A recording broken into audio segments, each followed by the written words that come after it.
संगति का असर ये तो हमने काफी बार सुना है. The people that we surround ourselves with have maximum impact on our attitude, behavior, and the outcomes that we would like to achieve. Hence, it's a very famous quote which says that we are an average of the 5 people we spend most of our time with. This was my major key takeaway in my video conversation with Himansu Varghese. Himanshu's career journey so far is extremely inspirational. His journey is a perfect example of the fact that if there is a will, there is a way. He's in the venture capital domain, and being in venture capital with just undergraduation under your belt is no small feat. He's worked in 2 organizations so far, and in both the organizations, he first entered as an intern and then he got into a full-time role. So if you're one of those students or one of those people who think that you need an X factor to get that coveted job of yours, you know the answer. And the answer is will and determination. So stay tuned and watch the entire video conversation.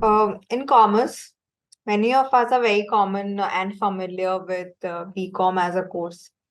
Most of us, in fact, even I, and the majority of us end up taking BCom honors. You've pursued eco. Can you share us the rationale for pursuing eco over BCom honors or any other course for that matter?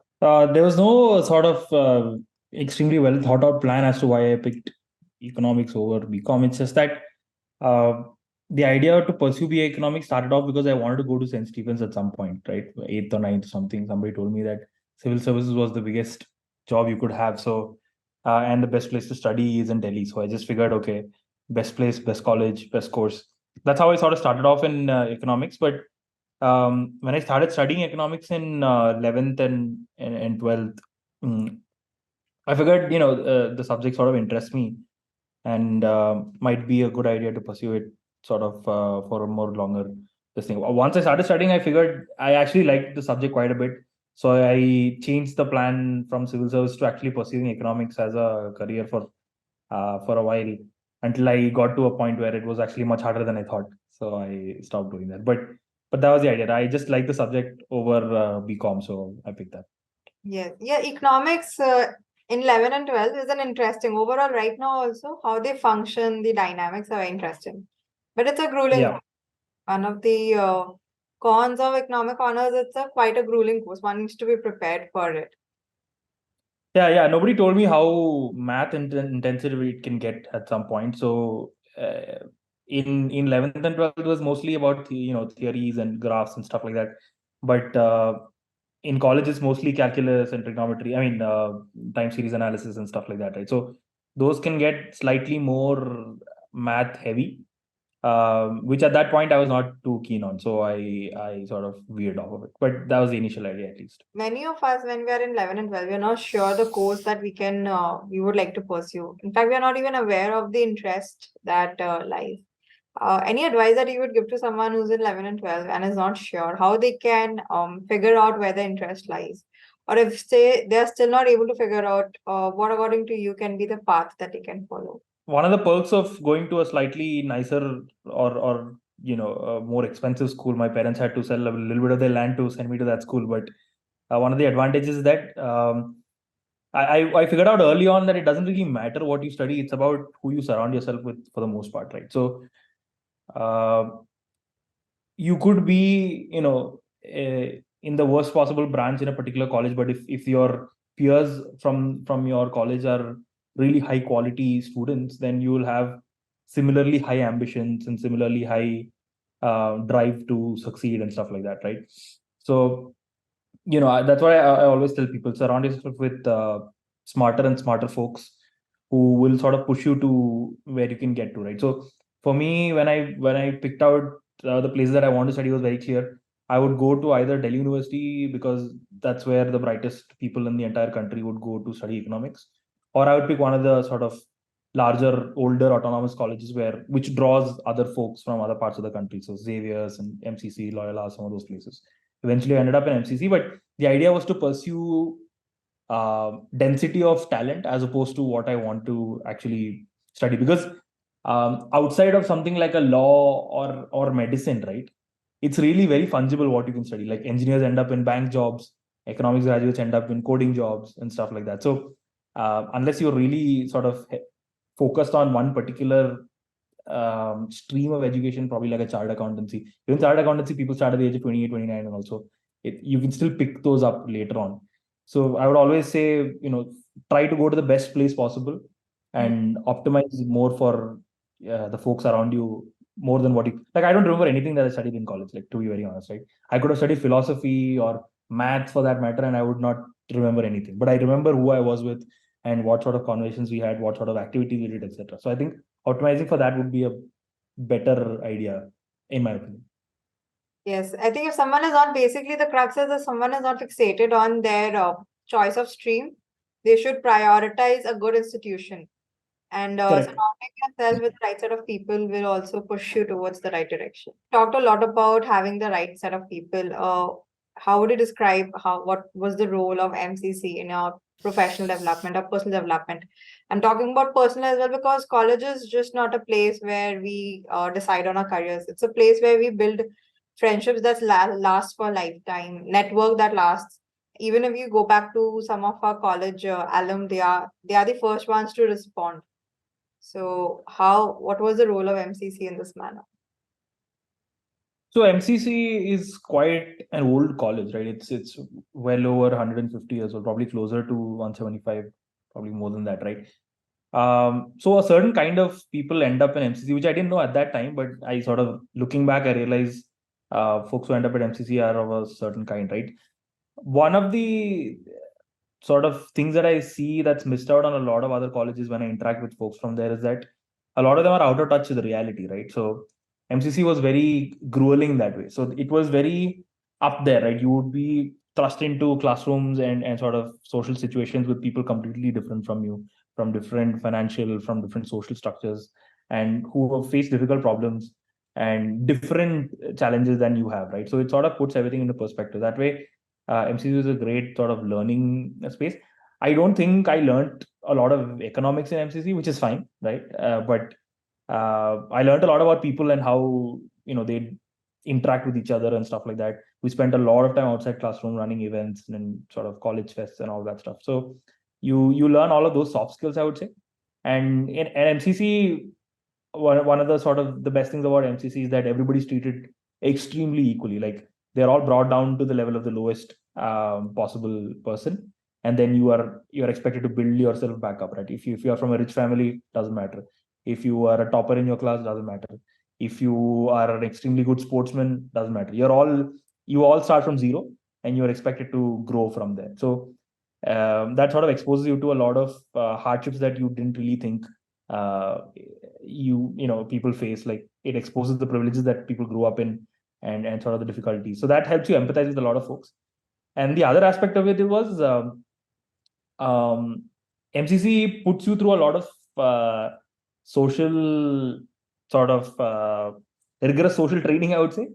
That sort of removes any sort of shame or anything of that sort from you, right? So when I left MCC, I was 100% sure I could do any job at any level possible. Like, if you ask me to, clean, I would do it. If you ask me to deliver stuff, I would do it. So it sort of gave me a lot of dignity of labor that I didn't start. I mean, I started looking up to people who actually work for a living, as opposed to sort of figuring out or thinking in terms of social structures and stuff. So that way, it was really good. When I left MCC, uh, I felt like, whatever happens, I'll figure it out. Like, it's not the end of the world if I fail an exam, or it's not the end of the world if I don't get a particular job or whatever, right? So that way, it gave me a lot of courage, I would say. Okay. From what I can understand, it was very liberal in how individuals would define. Like, I think maybe not going by the structurally defined paths or structure approaches, finding an approach and working it out, working on it, being an action biased rather than thinking out, making a plan that way. Given Yeah, that, so we produce quite a lot of people outside of your traditional streams of this thing. I mean, we've had your normal stuff like civil services and corporate careers and stuff like that. But we've also produced quite a bit of, talent in sports, in movies. Like, while I was there were a few people who ended up pursuing a career in film. Some of my classmates ended up, playing in, Indian Super League football clubs and stuff like that. So quite a bit of freedom that you're given, and you're not expected to. That's one thing that I noticed, the difference from a lot of other colleges, that you're not expected to excel and sort of prove yourself against your peers. It's mostly like, oh, he's doing something, or let him do it, or she's doing something, and encourage her to do exactly what she wants to do as opposed to what everybody else is doing. But if you go to Delhi University, either everybody's studying for CA or everybody's studying for civil services and stuff like that. So that way, MCC is very, very liberal and helps you discover who you are. A lot of people were able to do that there. Yeah, I think that makes that is quite relatable because do you like I was in SRC especially surviving there was the first thought in the initial year, like in the first and the second semester. And while you are surviving, you automatically learn the way.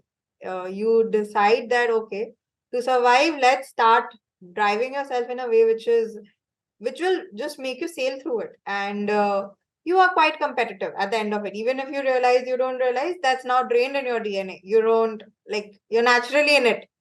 So from what I understand, MCC must have been a very open in terms of how it defines its students and their path forward. How we take a path forward. How did you go about with your first internship and some of the key takeaways that you had from it because from your first internship because it was your first corporate stint and corporate life is quite different from whatever we've experienced in our school or college days. They are a reality check in many aspects and a learning ground for many things as well. Yeah. So one sort of downside of being a very liberal school is nobody told us we were supposed to do internships while we were in college. So we were just chilling. We went home in the summers. We didn't really work on anything. I didn't even have a resume until my final year. So I didn't do any internships while I was in college, and then turns out that everybody else did, right, when I came out. So I figured I would start with an internship. So I applied to a bunch of companies, but I ended up working for a startup called Simpl, sort of a fintech startup based in this thing. So I started working in their call center or operations team, as it was called at that point. So the idea was that at least let me get a little bit of exposure into how jobs work, right? Because I have not done anything before that. Like I've not been in a professional setting before that. I was fortunate that it was a relatively younger company where there was not a lot of entrenched rules as such. So that it gave me a little bit of freedom to explore and all that stuff. But it is quite different from what you are used to in college or school or whatever, right? People have their own motivations and dreams and stuff, and everybody's working towards that. Some people are much older than you, some are have been in the space for a long time, etc. So you sort of get to learn from a lot of them. But yeah, I mean, I ended up there because they were the only one who picked me. It's not that I planned to work in a startup or I planned to work in fintech or anything of that sort. It happened, so I ended up there. So grateful. Looking back, it was a good idea, but I didn't really plan it to come together that way. So we saw that you're now in the venture space and also there's a venture folks that you're currently working on, like which is looks like more like your passion stint. Little brief on what it is about and what it targets at. Yeah, sure. So I worked at Simpl for about 2.5 years, and then when the pandemic started, it got slightly boring. The kind of jobs that I did didn't really interest me, or in comparison to the stuff that I was doing earlier. So I started to look out for other stints. Right, it took me like 5-6 months to land in a venture capital role because I had read about it, but I was not really sure what it was, and I was not sure what skills they were looking for. I was not sure what the job would be on a day-to-day basis, etc. So I got better at interviewing by interviewing. Like I gave 10-12 interviews at least over that 6 months and applied to well over 50 companies, right? Any company that has ventures at the end, I would just find an email and send it to them. Hey, this is what I've been doing. I'd like to work for you. Can you give me a chance, right? So it was quite a tedious process, I would say, and quite long because I didn't really have any idea at all about how recruiting works in this space or anything of that sort. So because it took me that long, I sort of understood that like 99% of the people in India don't have any clue. I mean, first of all, they don't know what venture capital is, and even if they do it, they don't really know how it works, right? So it was sort of that's what venture folks started off to be. It was started off with a bunch of junior folks who joined venture capital very recently from relatively diverse backgrounds, I would say at that point. And Gateway was something that I started post that, which is a way to help folks who are interested in the venture capital space to try and find a job in this space. So sort of helping them with just jobs. Most of venture capital jobs are not published outside of the industry, so it's mostly like shared on WhatsApp groups and stuff like that. So it's very hard to actually track these jobs. So first order of business was to get it out there and to sort of publicize these jobs, that there are opportunities available in this space, and then to help people who are motivated enough to try and break into the industry, right? It is a little bit of a process. There are multiple interview rounds, there are case studies and things like that. So um, helping folks navigate through some of those initial interview steps probably is what we wanted to do, which I think we've been able to do it reasonably well. We've been doing it for like a year and a half, almost 2 years at this point. And the newsletter is on close to 75, 80 editions. So yeah, so far so good. Oh, that's insane. That's a very nice thought of putting some information out on a domain which is very new. Right now, I think still a lot more information is there versus when you must have started at that time. But Yeah, but that's a very nice thing. Even for me, like I think till I was doing my CA, for me it was a lot about private equity over venture capital, and now I'm a lot more aware of both of them. But that's a very nice initiative, and thank you so much for that. Like putting out information on something which is not very known to people. Coming to your current job experience, I'm sure like so these funds they don't have a single interview. Like they are quite tedious as you just explained, and intensive as well. And if you can just give us a little brief of how was your interview experience, how many rounds were there, and a little brief of what each of the rounds were about. right. So for my current job at Inflexor, we didn't really have a very long process. Probably part of the reason why I got hired, but typically a venture capital company would have 3 to 4 rounds. The initial screening would be most likely like a resume screening where they'd go through your application and shortlist you for the next round. Post that, typically there's a case study. A case study would depend on what sort of fund they are. So if they're an early stage fund, it could be to do with mapping out a certain sector, or looking for companies in a specific industry, or a specific trend, etc. Like for instance, in 2021 blockchain was quite big, so a lot of funds who were hiring at that point wanted to know what are the fund companies in the blockchain space who are building, etc. Right? So if it's a growth stage company, there could be a case study on potential growth, survivability, exit opportunities, stuff like that. So that you've probably heard of some of these words like discounted cash flow and all of that stuff, right? So those are some folks have very comprehensive case studies. Some are relatively straightforward. Some people just want to know how you think, as in, is it more structured, or how do you collect information, how do you process information, those kind of things. So the case study is usually the second round. The third round is probably an interview with one of the sort of mid-level folks, like a VP or a principal. And the last round is typically a partner round, right? You interview with the senior most folks at the firm.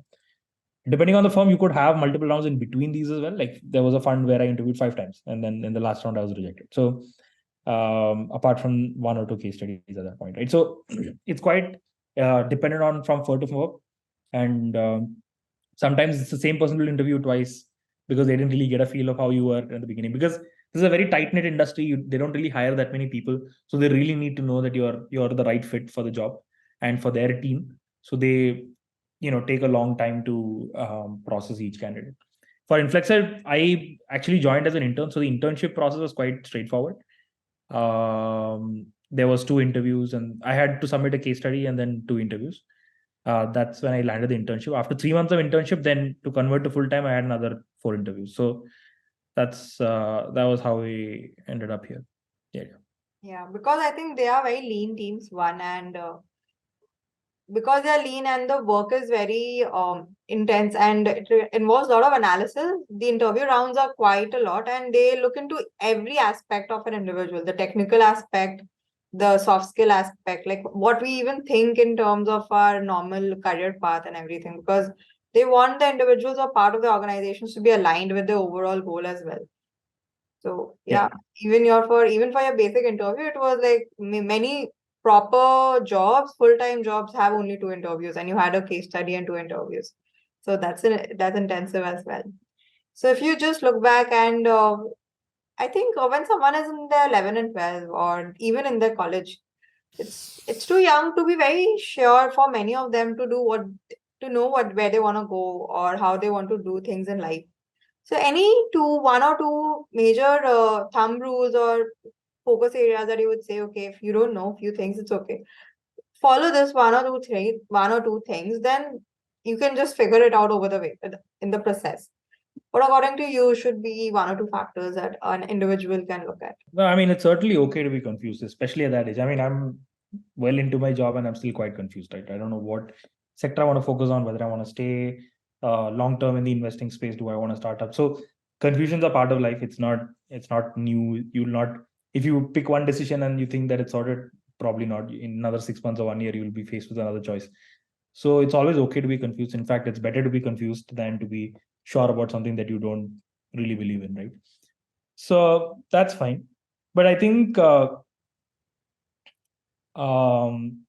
if you want to maximize potential, I would say one I've already mentioned, right? Surround yourself with really smart folks and really talented folks, right? It could be going to good colleges, it could be going to great institutes, post the college, it could be getting a great starter job, etc. But surround yourself with people who are ambitious as you, as driven as you, or probably more driven than you, and are much smarter than you, right? I was very fortunate to end up in companies where people were extremely ambitious. Like my first company, they were trying to change the way people paid on the internet. That's an insane ordeal. It's a much bigger goal than any individual person's passion. So and they were all working towards the same thing. So that way it's always a great idea to surround yourself with really good people. And disproportionately smart people gravitate towards one or two industries or jobs uh, at certain periods in time. Like it could be banking, it could be consulting, it could be product management, whatever it is, right? So always try to at least be close to these people. Working in startups is a great way to know what you are good at, what you're not good at. Like one of the perks of working at Simpl for me was that in 2.5 years they basically let me try everything. So sales, marketing, ops, PD, finance, hiring, training. So you get a breadth of exposure, and that helps you uh, at least zero down on some of the things that you're good at. Like I didn't really think that I was good at sales, but turns out that I'm okay at it, right? So that way you discover a lot about yourself in places where you have a lot of flexibility. So optimize a little bit for flexibility early on in your career. And probably the third thing is to take a lot of ownership in whatever jobs you do, right? People always notice and support and push forward folks who think that who take initiative by themselves. So no matter even if it's a really small job, like if you're cleaning tables, be the best in that particular thing, right? Um, so that's probably one or two things, right? So if you're willing to, even if you don't like the job, slog it out, right? I hated the call center job. I like, you would call up people and ask them why you didn't pay the bill, they'll abuse you. And this happened for like 2-3 months. At some point you'll start thinking like, hey, what am I doing with my life? But if you come every day and you put in your 100%, somebody will notice you. My manager actually vouched for me and said, this is a smart guy, we should probably not put him only in customer service. Why don't you try putting him in marketing and stuff? So even your own managers might be able to recommend you for better jobs. So always put your 100%, surround yourself with really smart people, and always uh, try to get into places which will offer you flexibility early on in your career to explore what you really like, um, as opposed to just sticking to one thing, just one job for 5 years, right? So that would be some of the things that I would try. That's very wise, I would say. I think from whatever your path has been. Even I very strongly believe in you are very much influenced by the people whom you're surrounded with. And the objective should be to move towards a domain where you're not the smarter one, basically, in a circle.